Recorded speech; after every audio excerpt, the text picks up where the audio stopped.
जी बेटा अस्सलाम वालेकुम। बेटा मेरी आवाज आ रही है सबको?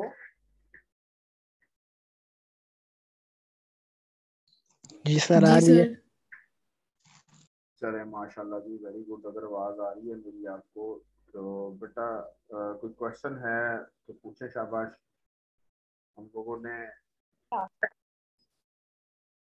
जो है वो ट्राई की समझने की about classes, about objects, about data members, about member functions, private access specifier, public access specifier, how to assess the data members out of class। तो ये सारी चीजें जो है वो हम लोगों ने करके देखी हैं। ये सारी चीजें जो है वो हम लोगों ने आप लोगों के सामने प्रोग्राम बना के भी देखा, इसको टेस्ट भी किया एंड सो ऑन। तो कुछ क्वेश्चन है बेटा तो शाबाश पूछना है। किसी को भी किसी तरह का क्वेश्चन है about classes, objects, data member, member function, how to access the data members out of class and so on. जी कोई क्वेश्चन नहीं है जी? No question sir. Very no sir. चलो अच्छी बात है। तो नेक्स्ट बेटा आप लोगों के पास एक कॉन्सेप्ट होता है जिसको कहते हैं कंस्ट्रक्टर्स। ऑब्जेक्ट ओरिएंटेड प्रोग्रामिंग के अंदर ये बहुत इंपॉर्टेंट कॉन्सेप्ट है कंस्ट्रक्टर्स का। ये जो कॉन्सेप्ट है इसको समझना और अंडरस्टैंड करना बहुत ज़रूरी होता है अगर आप लोग ऑब्जेक्ट ओरिएंटेड प्रोग्रामिंग को समझना चाहते हैं, अगर आप ऑब्जेक्ट ओरिएंटेड प्रोग्रामिंग के साथ काम करना चाहते हैं। क्योंकि नेक्स्ट आप लोग देखेंगे कि हमारी मोस्टली जो भी एग्जांपल्स होंगी उनके अंदर हमारे पास ये कंस्ट्रक्टर जो है वो बहुत यूज किया जाएगा। कंस्ट्रक्टर बेटा एक मेंबर फंक्शन ही होता है, जस्ट लाइक जैसे हम लोगों ने सेट वैल्यूज का फंक्शन बनाया था, जैसे हम लोगों ने गेट वैल्यूज का फंक्शन बनाया था, जैसे हम लोगों ने डिस्प्ले का फंक्शन बनाया था। तो ये कंस्ट्रक्टर जो होता है ना ये भी एक फंक्शन ही होता है, लेकिन ये फंक्शन दूसरे नॉर्मल मेंबर फंक्शन से थोड़ा सा हटके होता है। इसका हटके होने से मुराद ये है कि कंस्ट्रक्टर का नाम, कंस्ट्रक्टर एक ऐसा फंक्शन है जिसका नाम वही होगा जो कि आपकी क्लास का होता है। मतलब कि अगर आपकी क्लास जो है उसका नाम स्टूडेंट है तो उस स्टूडेंट क्लास का जो कंस्ट्रक्टर होगा उस कंस्ट्रक्टर फंक्शन का नाम भी स्टूडेंट ही होगा, पहली बात। दूसरी बात कि जो कंस्ट्रक्टर होता है उसकी कोई रिटर्न टाइप नहीं होती, उसकी कोई डाटा टाइप नहीं होती। जैसा कि हम लोगों ने सेट वैल्यूज का फंक्शन बनाया था तो हम लोगों ने उस सेट वैल्यूज के फंक्शन के साथ वाइड लिखते हैं, गेट वैल्यूज के फंक्शन के साथ वाइड लिखते हैं, डिस्प्ले के फंक्शन के साथ वाइड लिखते हैं। लेकिन कंस्ट्रक्टर एक ऐसा मेंबर फंक्शन होगा इसके साथ हम लोग कोई भी रिटर्न टाइप, कोई भी डाटा टाइप नहीं लिखेंगे। रिटर्न टाइप के बारे में भी आप जानते हैं, हम लोग पहले सेमेस्टर में पढ़ के आए हुए हैं कि रिटर्न टाइप क्या होती है, याद है ना सबको? फंक्शन के नाम के साथ इंट लिखते हैं हम लोग जब फंक्शन को डिक्लेयर करते हैं या डिफाइन करते हैं, फंक्शन के नाम के साथ वॉइड लिखते हैं। और हम लोग जानते हैं कि ये जो रिटर्न टाइप होती है इट रिप्रेजेंट्स के हमारा फंक्शन किस तरह की वैल्यू रिटर्न करेगा। अगर फंक्शन के नाम के साथ इंट लिखते हैं तो इट रिप्रेजेंट्स के ये इंटीजर टाइप वैल्यू रिटर्न करेगा। अगर फंक्शन के नाम के साथ फ्लोट लिखते हैं तो हम कहते हैं जिसकी रिटर्न टाइप फ्लोट है बिकॉज के ये फ्लोट टाइप वैल्यू रिटर्न करेगा। तो कंस्ट्रक्टर एक ऐसा फंक्शन होता है बेटा इसके नाम के साथ कोई भी रिटर्न टाइप नहीं आती। दो बातें, पहली बात थी कि इसका नाम वही होगा जो कि आपकी क्लास का नाम होता है। डिफरेंस क्या होगा, वहां सिंपल स्टूडेंट लिखते थे, यहाँ स्टूडेंट लिख के उसके साथ छोटी वाली ब्रैकेट डालेंगे जो कि कंपाइलर को बताएगा भाई कि ये एक फंक्शन है। और दूसरी बात हमने बताई कि इसके नाम के साथ कोई भी जो है ना वो रिटर्न टाइप नहीं आती, कोई भी आप लोगों के पास डाटा टाइप नहीं आती। और तीसरी बात यह कि ये ऑटोमेटिकली कॉल होता है। वैसे तो हम लोग कॉल करते थे ना, लास्ट टाइम हमने देखा था कि हम करते थे x1 डॉट सेट वैल्यूज, हमने सेट वैल्यूज के फंक्शन को कॉल किया था यूजिंग एक्सेस ऑपरेटर। ऑब्जेक्ट के नाम के साथ एक्सेस ऑपरेटर यूज करते हुए हम लोग फंक्शन को कॉल करते थे। लेकिन कंस्ट्रक्टर एक ऐसा फंक्शन है जो कि ऑटोमेटिकली कॉल किया जाता है, और इसके बारे में कहा जाता है कि it automatically call and automatically initialise the data members. ठीक है, ये चार बातें जो है ये हमारे पास कंस्ट्रक्टर के बारे में हमें जानना जरूरी है। पहली बात इसके नाम के बारे में, दूसरी बात इसके रिटर्न टाइप के बारे में, तीसरी बात कि ये ऑटोमेटिकली कॉल होता है, चौथी बात ये ऑटोमेटिकली हमारे डाटा मेंबर्स को इनिशियलाइज करता है। इनिशियलाइज करने से मुराद ये हमारे डाटा मेंबर्स की मेमोरी को एलोकेट कर देता है ऑटोमेटिकली। जब ये ऑटोमेटिकली कॉल होगा तो ऑटोमेटिकली फिर उसकी मेमोरी भी एलोकेट कर देगा हमारे डाटा मेंबर्स के लिए। तो ये चार बातें आप लोगों के पास जो है वो कंस्ट्रक्टर के बारे में आपको जानना बहुत जरूरी होती हैं। सो अगर हम लोग थोड़ा सा इस पैराग्राफ को पढ़ लें, ट्राई करते हैं कि शायद इसके अंदर इन चार पांच बातों के अलावा कोई और बात भी लिखी हुई है तो हम उसको भी अंडरस्टैंड कर लेंगे। कहते हैं जी कि कोई एग्जांपल है नीचे उसने दी हुई, उसके बारे में वो कह रहा है shows two ways that member functions can be used to give values to the data item in an object. Sometimes, however, it is convenient if an object can initialize itself when it is first created। अच्छा, ये बात जो है उसने जो लिखी है when it is first created, ये जो बात मैंने आप लोगों को बताई ना कि ऑटोमेटिकली कॉल करता है कंस्ट्रक्टर, ऑटोमेटिकली कॉल होता है। अब क्वेश्चन बेसिकली ये था कब कॉल होता है ये ऑटोमेटिकली, वो उसने यहाँ बताया हुआ है। वो कहता है कि जब आपका एक ऑब्जेक्ट क्रिएट होगा, जैसे ही ऑब्जेक्ट क्रिएट होगा, जैसा कि हम लिखते थे स्टूडेंट S1, हम उसका ऑब्जेक्ट क्रिएट करते थे। वो कहता है कि जैसे ही ऑब्जेक्ट क्रिएट होगा कंस्ट्रक्टर ऑटोमेटिकली कॉल हो जाएगा। कंस्ट्रक्टर क्या हो जाएगा? ऑटोमेटिकली कॉल हो जाएगा, क्योंकि कंस्ट्रक्टर को कॉल नहीं किया जाता। कंस्ट्रक्टर को जैसे ही किस क्लास के ऑब्जेक्ट को हम लोग क्रिएट करते हैं कंस्ट्रक्टर ऑटोमेटिकली कॉल हो जाता है। तो इस बात का बेसिकली मकसद ये था कि जैसे ही आपका ऑब्जेक्ट क्रिएट होगा आपका कंस्ट्रक्टर फंक्शन ऑटोमेटिकली कॉल हो जाएगा। जब वो ऑटोमेटिकली कॉल होगा तो डेफिनेटली वो हमारे डाटा मेंबर्स को ऑटोमेटिकली इनिशियलाइज कर देगा।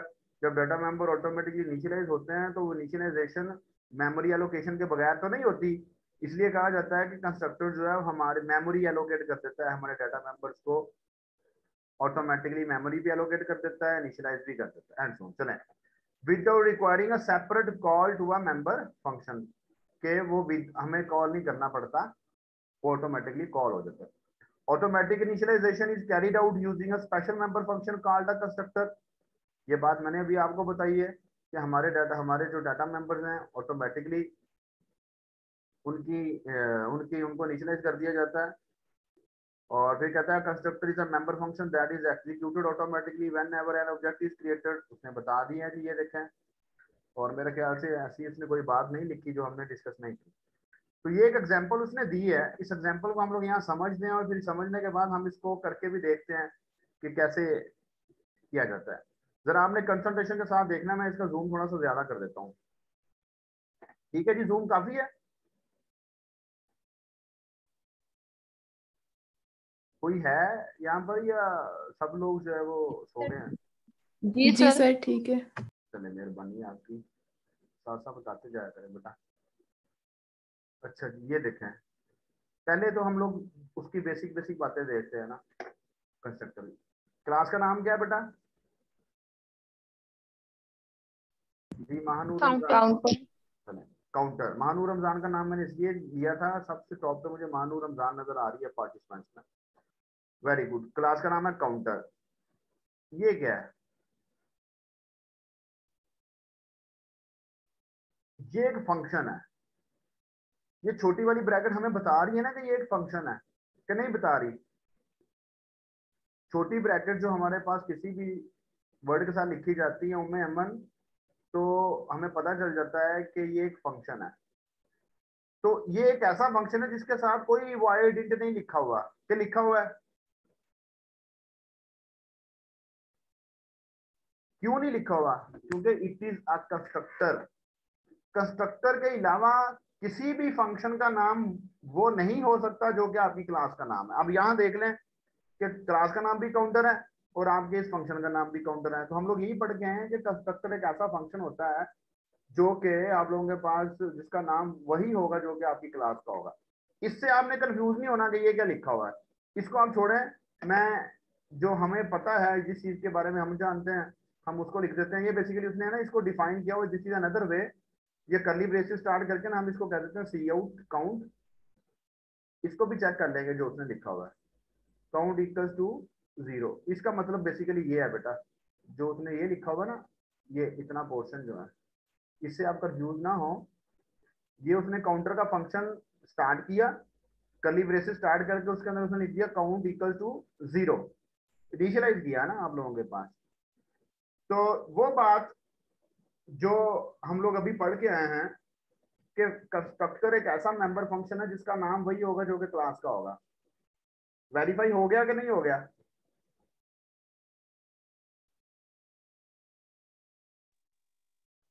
बोला करें, मुझे बताया करें, ठीक है? जी सर। चले, तो ये आप लोगों के पास जो है काउंटर जो क्लास का नाम था वही हमारे फंक्शन का नाम है। यहाँ से उसकी बॉडी स्टार्ट की और यहाँ लिखा काउंट इक्वल टू 0। अब थोड़ा सा आप इन फंक्शन को छोड़ दें, अभी क्या लिखा हुआ यहाँ आ जाए। यहाँ मुझे कहीं भी बताएं कि यहाँ कोई स्टेटमेंट भी ऐसी लिखी हुई है कि हमने काउंटर इस फंक्शन को कॉल किया हो। यहाँ देखिए जरा पूरे फंक्शन प्रोग्राम के अंदर, जैसे हमने ये इन इंक्रीमेंट अंडरस्कोर काउंट को कॉल किया हुआ है, गेट अंडरस्कोर काउंट को कॉल किया हुआ है। जरा मुझे बताएं कहीं हमने C1 डॉट काउंटर लिखा हो, कहीं हमने C2 डॉट काउंटर लिखा हो। यहाँ देखें जरा कि काउंटर के इस फंक्शन को हमने कॉल किया हो, कहीं नहीं कॉल किया। क्यों? क्योंकि ये ऑटोमेटिकली कॉल होता है, क्योंकि ये ऑटोमेटिकली कॉल होता है, हमें इसको कॉल करने की जरूरत नहीं पड़ती। ये कब कॉल होगा? जब आपका ऑब्जेक्ट क्रिएट होगा। यहाँ जैसे ही आपका कंपाइलर इसको पढ़ेगा ना, काउंटर C1 क्या हुआ, एक ऑब्जेक्ट क्रिएट हुआ, यहाँ वो उसके ऑब्जेक्ट उसके यहाँ से कहाँ चला जाएगा, इसको कॉल कर लेगा। कॉल करके क्या करेगा? कॉल करके करेगा कि C1 के अंदर क्या है, C1 के अंदर है काउंट, C1 के काउंट को 0 कर देगा। फिर जैसे ही C2 आप क्रिएट करेंगे, C2 के अंदर क्या है, C2 के अंदर है काउंट, क्लास का डाटा मेंबर, C2 के काउंट को भी 0 कर देगा। तो आप मुझे बताएं यहाँ पर जो 2-3 बातें हमने अभी पढ़ी थी कि इसका नाम वही होगा जो कि क्लास का नाम होता है, इसके साथ कोई रिटर्न टाइप नहीं आती। यहाँ देखें कि इसके नाम के साथ कोई वायर्ड इंट नहीं लिखा हुआ, जबकि ये नीचे 2 फंक्शन है, एक के साथ वायर्ड लिखा हुआ है, इसके साथ इंट लिखा हुआ है। ठीक है जी। सो वो 2 बातें हो गई कि रिटर्न टाइप कोई नहीं, नाम एज ऑफ क्लास। तीसरी बात कि हमने इसको कहीं भी यहाँ पर कॉल नहीं किया, जैसा कि ये देखें कि C1 डॉट गेट इंक्रीमेंट का गेट अंडरस्कोर काउंट का फंक्शन कॉल है। ये देखें ये फंक्शन कॉल किया हुआ है, ये इंक्रीमेंट अंडरस्कोर काउंट का फंक्शन कॉल किया हुआ है, लेकिन C1 डॉट काउंटर आपको कहीं नजर नहीं आ रहा। क्यों? क्योंकि बेटा जो कंस्ट्रक्टर फंक्शन होता है वो ऑटोमेटिकली कॉल करता है अपने आप को। कब कॉल करता है? जब आपका ऑब्जेक्ट क्रिएट होता है। तो ये आपका ऑब्जेक्ट क्रिएट हुआ, जब C1 को रीड करेगा आपका कंपाइलर, आपका कंट्रोलर, तो डेफिनेटली वो आपके कंस्ट्रक्टर को ऑटोमेटिकली कॉल कर लेगा। और हम जानते हैं कि इसके अंदर क्या है, इसके अंदर इसका डाटा मेंबर है, उसके डाटा मेंबर को वो काउंट इक्वल टू 0 के साथ इनिशियलाइज कर देगा। जब C2 क्रिएट होगा तो उसके अंदर क्या है, उसके अंदर काउंट है, तो उसके काउंट इक्वल टू 0 को भी इनिशियलाइज कर देगा। और देन ये फंक्शन क्या काम कर रहे हैं, अब उनकी तरफ जाते हैं, उनको भी अंडरस्टैंड करने की कोशिश करते हैं। यहाँ तक कोई क्वेश्चन है तो पूछना, शाबाश।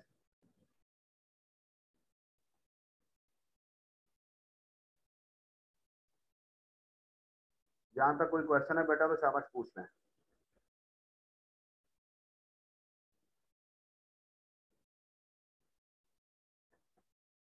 जी जुनेद, शिराज, अमतरुद्दून, सानिया, सर ये एक बार दोबारा समझा दें। मोहम्मद उमर। कौन सी बात जी, कौन सी बात? सर ये इसकी समझ नहीं लगी, ये जो पब्लिक वाला है ना, यहाँ काउंट 0 लिखा हुआ है। ये जो है यस सर। इसको मैंने आपको कहा था, इसको फिलहाल आप छोड़ दें, भूल जाएं इसको। ये इसका मतलब बेसिकली ये है, this is another way to initialise to write a code. इसका मतलब आप ये समझें कि काउंटर की डेफिनेशन ये लिखी हुई है, मैं आपको ये लिख के दे रहा हूँ ना, मैंने ये लिखा था काउंट।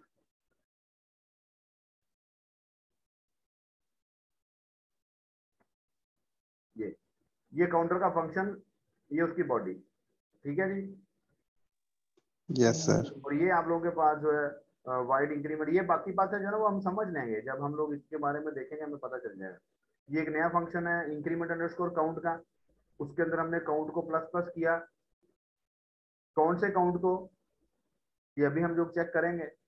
गेट अंडरस्कोर काउंट के फंक्शन को कॉल करेंगे जब हमें जरूरत पड़ेगी। उसके अंदर हमने क्या किया है, उसके अंदर हमने काउंट को रिटर्न किया है।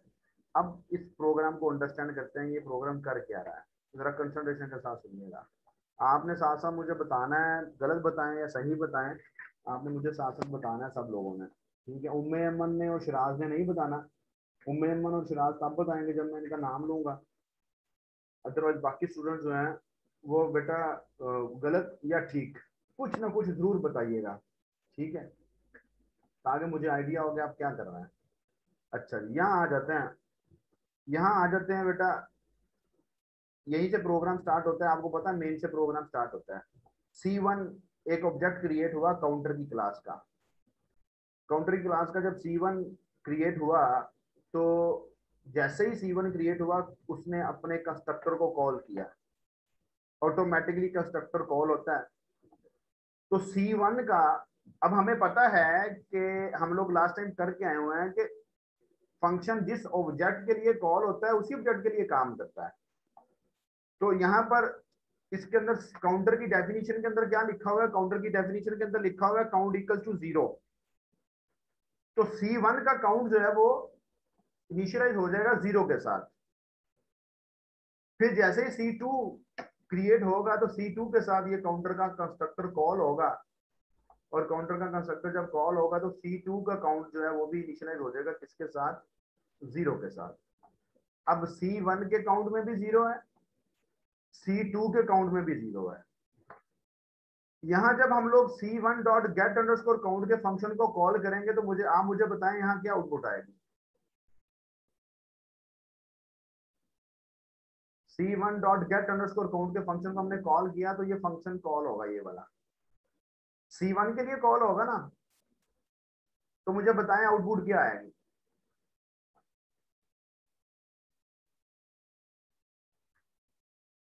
ये फंक्शन क्या कर रहा है, गेट अंडरस्कोर काउंट का फंक्शन वैल्यू रिटर्न कर रहा है, रिटर्न काउंट। काउंट की वैल्यू क्या है, उसमें 0 है। वेरी गुड वेरी गुड, 0 है। 0 से स्टार्ट किसके हो काउंट में, जी, किसके काउंट में 0 है, C1 के। मैंने आपसे कहा था आपने बोलना नहीं हूं मेमन। C1 के काउंट में, क्योंकि C1 के लिए गेट अंडरस्कोर काउंट का फंक्शन कॉल हो गया है। बहुत अच्छी बात है बेटा, आप लोग रिस्पॉन्ड कर रहे हैं और मुझे भी खुशी हो रही है कि आप लोगों को इस बात की समझ आ रही है। C1 के साथ गेट काउंट का फंक्शन कॉल हुआ था, तो जब गेट काउंट का फंक्शन ने किया रिटर्न काउंट। काउंट में वैल्यू पड़ी है 0। किसके काउंट में वैल्यू 0 पड़ी है, C1 के काउंट में। क्यों, क्योंकि ये फंक्शन C1 के साथ कॉल हुआ है। तो यहाँ पर ये एज इट इज डिस्प्ले हो जाएगा C1 इक्वल्स टू, क्योंकि इसको हमने डबल कोट्स में डिस्प्ले करवाया हुआ है, और यहाँ पर जो आउटपुट आएगी दैट इज 0। Very good. अब यहाँ बताएं मुझे क्या आउटपुट आएगी, 0 जीरो आउटपुट आएगी। किसके अगेंस्ट 0 आउटपुट आएगी, C2 के। C2 के काउंट के अगेंस्ट, C2 के सर काउंट के काउंट के अगेंस्ट। वेरी गुड, क्योंकि गेट अंडरस्कोर काउंट का जो फंक्शन है ना बेटा, वो काउंट को रिटर्न कर रहा है। किसके काउंट को रिटर्न करेगा, जिसके साथ वो C2। कॉल हो रहा है। Very good. तो यहाँ पर आपके पास आउटपुट क्या आ जाएगी, C2 का जो काउंट है उसमें भी वैल्यू 0 पड़ेगी।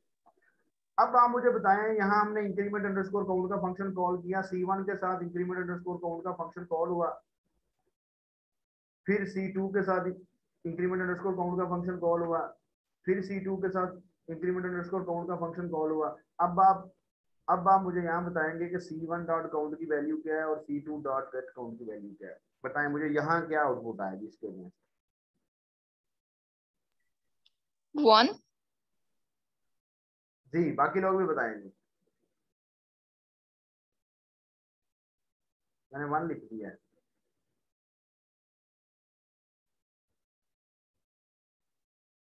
जी, बाकी लोग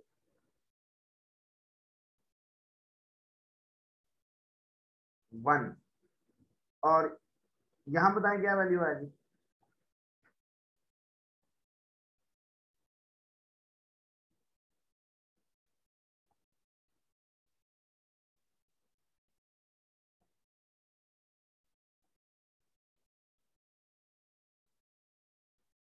फिर जरा कोड को फिर देख लें, इस कोड को फिर देख लें और मुझे बताएं यहाँ क्या आउटपुट आएगी और यहाँ क्या आउटपुट आएगी।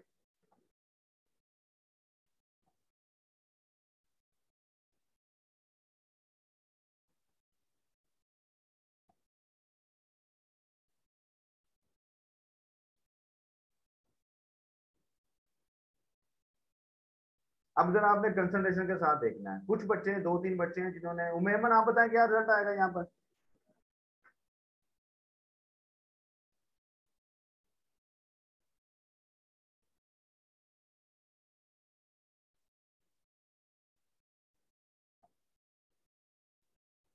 और सेकंड की क्या आउटपुट आएगी? सेकंड में आउटपुट 2 क्यों आएगी?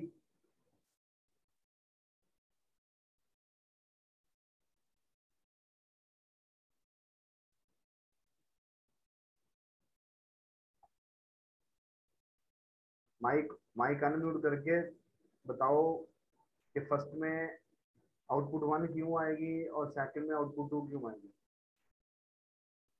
मैं अमन से कह रहा हूँ सर फर्स्ट वाले में इंक्रीमेंट होगा और सेकंड वाले में 0 से फिर 1। अच्छा नहीं सर, डिक्रीमेंट का तो कहीं नहीं लिखा। चले, वेरी गुड जी। नेक्स्ट, उसके बाद सर सेकंड वाले का कंफर्म नहीं है, लेकिन इधर 2 बार फंक्शन मैंने कॉल किया है तो 2 लग रहा है। 2 लग रहा है। चले मैं बताता हूँ जरा बच्चों, अब सब लोग कंसंट्रेशन के साथ सुनिएगा। देखें मैं यहाँ पर लिख रहा हूँ C1 का काउंट, C1 का जो काउंट है उसमें वैल्यू पड़ी है 0। इसी तरह जो C2 का काउंट है, एक तो यहाँ से जो है ना वो, उसमें भी वैल्यू पड़ी है 0। ठीक है जी। तो ये यहाँ पर C1 डॉट गेट काउंट किया था तो ये 0 डिस्प्ले हो गया था।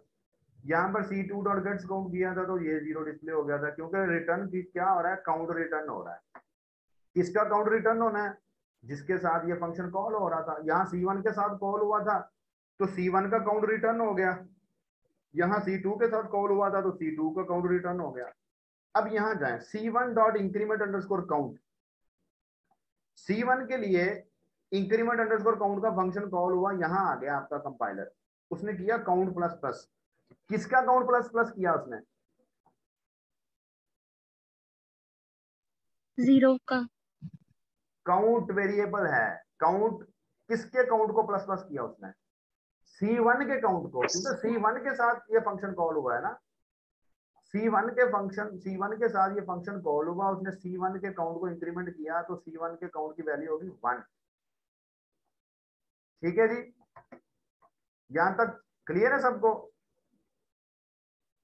फिर C2 के साथ ये फंक्शन कॉल हुआ, जब C2 के साथ ये फंक्शन कॉल हुआ तो C2 का जो काउंट है उसमें इंक्रीमेंट हो गया। वो काउंट था 1, वो बन गया 0 था 1 बन गया। फिर C2 के साथ ये काउंट फंक्शन कॉल हुआ तो C2 का काउंट जो है उसमें इंक्रीमेंट हुआ, वो क्या वैल्यू बन गई उसकी?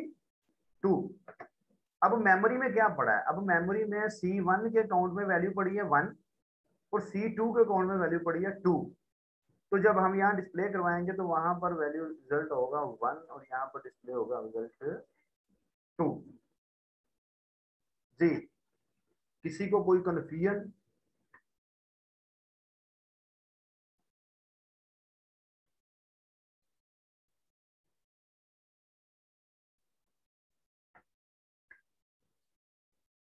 जी बेटा, किसी को कोई कंफ्यूजन है तो मुझे बता दें।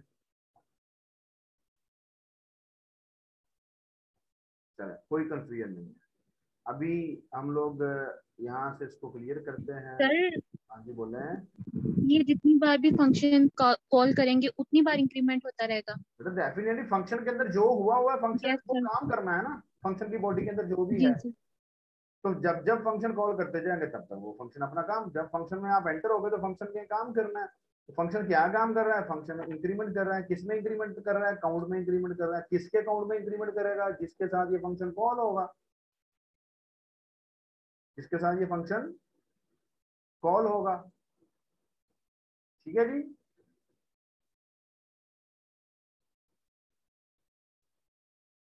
ये देखें, ये आउटपुट लिखिए जी इसमें।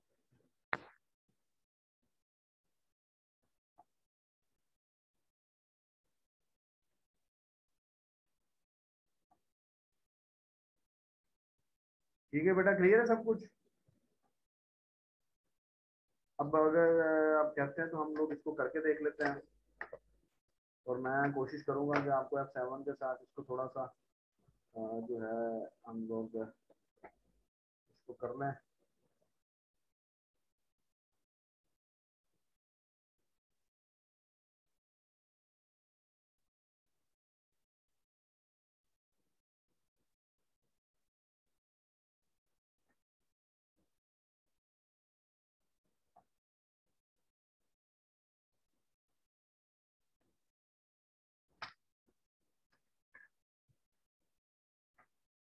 चलो जी, अब आप जो ना, अगर आपने कोई बात पूछनी है या कोई बात बतानी है तो वो आपने मुझे वॉइस के थ्रू ही बतानी है, क्योंकि मैंने स्क्रीन फुल कर ली है टर्बो की, तो मुझे आपके जो चैट वाला हमारा वो ग्रुप चैट वाला जो ऑप्शन है ना, वो मुझे नज़र नहीं आ रहा।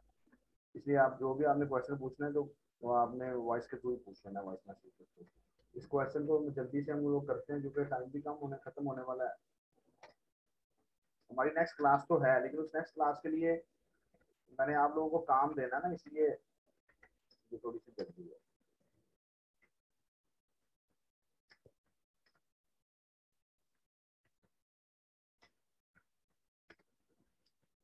ओहो, हम लोग डायरेक्ट मेल में चले गए।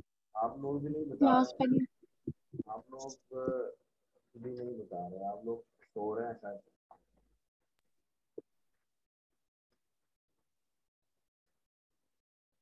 सही लिख रहा हूँ मैं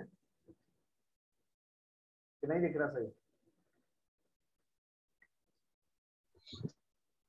सर इसमें भी तो पब्लिक प्राइवेट होता है प्राइवेट और क्लास में। पब्लिक। इसमें भी यस का सर। क्या मतलब है? लिखना है। आपने कहना था सर कि सर हमें जी सर लिखना है। मतलब प्राइवेट एसेट स्पेसिफायर के अंदर हम लोग अपना डाटा मेंबर लिखेंगे। अब देखें बेटा, ये बातें छोटी छोटी हैं, ये बातें अब आपको याद हो जानी चाहिए। उसके लिए मुझे बार बार कोई ऐसी एक्टिंग ना करनी पड़े कि आप लोगों को पता ना चले, और मैं जो है वो यहाँ पर इस उम्मीद के साथ कि आप लोग मुझे बताएंगे। तो यहाँ पर एक फंक्शन हमारे पास था, वाइड इंक्रीमेंट अंडरस्कोर काउंट का। इसके अंदर क्या किया गया था, इसके अंदर उसमें काउंट को प्लस प्लस किया था, और एक फंक्शन था कैट अंडरस्कोर काउंट का। इसके अंदर उन्होंने क्या किया था, काउंट को रिटर्न, इसकी वैल्यू इसकी रिटर्न टाइप इंट क्यों लिखी हुई है बेसिकली, ये तो बताएं जरा मुझे। ये जो गेट अंडरस्कोर काउंट का फंक्शन है, इसकी रिटर्न टाइप इंट क्यों लिखी है? ये यहाँ वाइड लिखा है हमने, यहाँ इंट लिखा है, इसकी क्या रीजन है?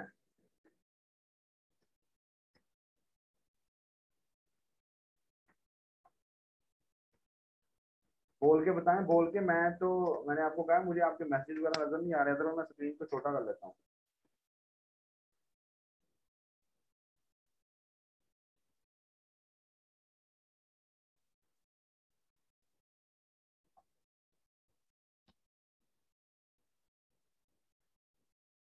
नहीं बताना आप लोगों ने?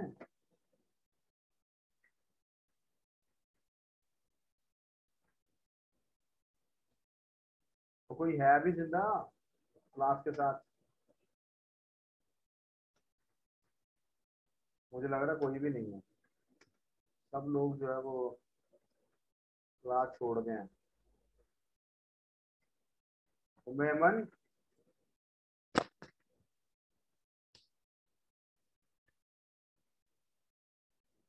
बेटा आवाज आ रही है मेरी आप लोगों को? Yes sir. बोल क्यों नहीं रहे आप लोग? शरारतें कर रहे हैं? No sir. मैं तब से आप लोगों को बुला रहा हूँ, आप लोग तो ऐसे बिहेव कर रहे हैं जैसे आप लोग मेरे साथ नाराज हैं। नाराज आप मेरे साथ हो जाए, मेरे भाई यार रखिएगा, मनाता मुझता मैं कोई नहीं कि मैंने बोल ही जाना है, हमने खुद ही जो भी करना है खुद ही करना है।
जी बेटा ठीक है जी।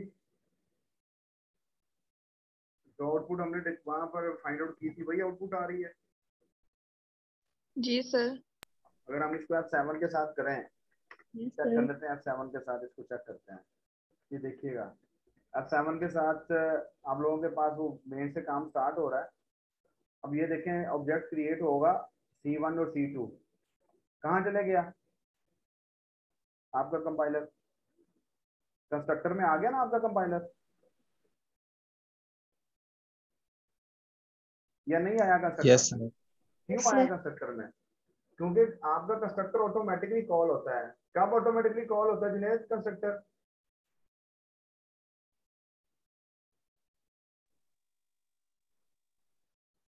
जी जी किरण बेटा। When object is create, when object तब is, automatically। Very good very good. Yes sir। जैसे ही C1 क्रिएट हुआ था, काउंटर का फंक्शन कॉल हो गया। काउंटर के फंक्शन के अंदर उसने आगे क्या किया, C1 के काउंट को 0 कर दिया। ठीक है जी, फिर वापस चला गया। अब ये दोबारा से काउंटर का फंक्शन क्यों कॉल हुआ है? काउंटर का फंक्शन में दोबारा से क्यों गया वो शुरू से? क्योंकि अब C2 के लिए कॉल हुआ है ना ये। अब ये C2 के लिए कॉल हुआ है, C2 भी क्रिएट हुआ है, C2 के काउंट में उसने 0 किया, अब वापस आ गया वहां पर। यहाँ आगे क्या कर रहा है वो?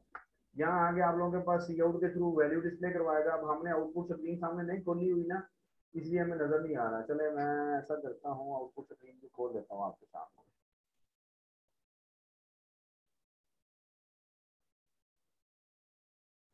यहाँ हम एक तो क्लियर स्क्रीन का फंक्शन लगाते हैं ताकि ऊपर वो जो पीसी वगैरह लिखा हुआ आ रहा है वो ना लिखा है, स्क्रीन क्लियर हो जाए। चलिए F7 के साथ अब प्रोग्राम को दोबारा रन करते हैं। जी अब देखिए यार बेटा, क्लियर स्क्रीन क्लियर हो गई। यहाँ पर काउंटर C1 और C2 ऑब्जेक्ट क्रिएट होने हैं। इन दोनों के लिए काउंटर ने C1 के लिए सेपरेट से कॉल होना है, C2 के लिए सेपरेट से कॉल होना है। ये लें, C1 के लिए कॉल हुआ, C1 के काउंट को 0 कर दिया। C2 के लिए कॉल हो गया, C2 के काउंट को 0 कर दिया, वापस आ गया। वापस आके क्या करेगा, C1 के लिए वैल्यू डिस्प्ले करवा दी, C2 के काउंट की वैल्यू डिस्प्ले करवा दी। यहाँ से इसने कहाँ जाना है, यहाँ से इसने C1 के लिए इंक्रीमेंट अंडरस्कोर काउंट के फंक्शन में जाना है। ये देखिए C1 के लिए इंक्रीमेंट अंडरस्कोर काउंट के फंक्शन में आया, काउंट को प्लस प्लस किया, C1 का जो काउंट है उसको प्लस प्लस करेगा, वापिस चला गया। C2 के लिए फंक्शन को कॉल करेगा, C2 के लिए फंक्शन को कॉल किया, C2 के काउंट को इंक्रीमेंट किया, फिर C2 के लिए फंक्शन को कॉल किया, C2 के काउंट को इंक्रीमेंट किया, और देन यहाँ आके ये डिस्प्ले करवाया और ये डिस्प्ले करवाया, और ये आप लोगों के पास जो है फंक्शन, आपका प्रोग्राम जो है वो एंड हो गया। जी बेटा क्लियर है जी सबको? Yes sir। तो यहाँ तक कोई क्वेश्चन है किसी को तो बेटा पूछना, शाबाश।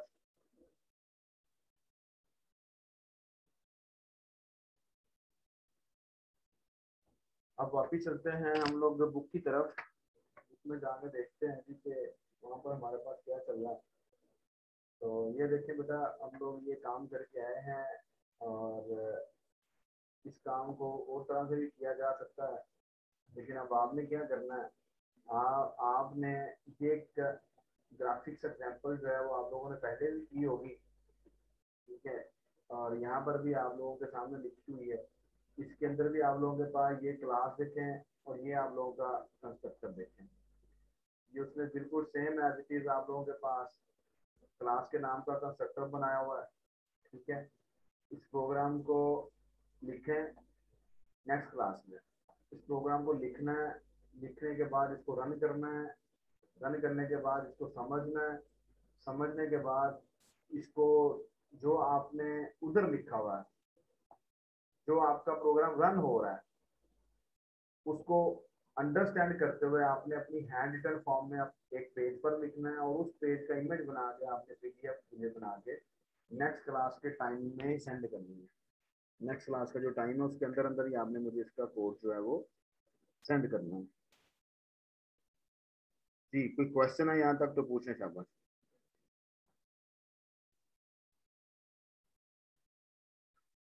तो बेटा नेक्स्ट जो है, इसके बाद हम लोग एक्सरसाइज की तरफ भी मूव करेंगे, लेकिन उस एक्सरसाइज से पहले हम लोगों के पास एक दो कॉन्सेप्ट हैं जो कि सिंपल क्लासेस से रिलेटेड है, क्योंकि इसके बाद आगे जाएंगे तो हमारे पास और चीज़ें आती जाएंगी, वो फिर नए से नए कॉन्सेप्ट आते जाएंगे, उनको हम लोगों ने पढ़ना है।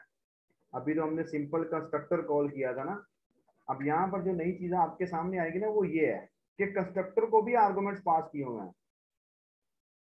कंस्ट्रक्टर को भी आर्गुमेंट्स पास किए हुए हैं, ठीक है जी। तो ये कंस्ट्रक्टर को जो आर्गुमेंट्स पास किए हुए हैं, और दूसरा ये क्या मैकेनिज्म है, ये क्या मैकेनिज्म है, ये एफ स्टाइल क्या है, ये कलर क्या है, ये भी आपको पता चलेगा। थोड़ा सा जब आप एफर्ट करेंगे ना तो आपको पता चलेगा what is this colour, what is this F style. तो लेकिन मैं थोड़ा सा आपको बता देता हूँ, ये हेडर फाइल है जो कि इन दोनों फंक्शन, इन दोनों ऑब्जेक्ट्स के लिए यूज की गई, ये हेडर फाइल नहीं है, ये आप लोगों के लिए नई हेडर फाइल जो कि यहाँ लिखी हुई है, इसलिए मैंने आपसे बोला है इसको करना है। इसको करने के बाद आप लोगों ने इसको अंडरस्टैंड करना है, अंडरस्टैंड करने के बाद जब आपकी आउटपुट आ रही है, आपकी अंडरस्टैंडिंग हो रही है, तो आपने इस प्रोग्राम को हैंड रिटन फॉर्म में पीडीएफ बना के मुझे सेंड करना है। जी बेटा बता दिया मैंने, बेटा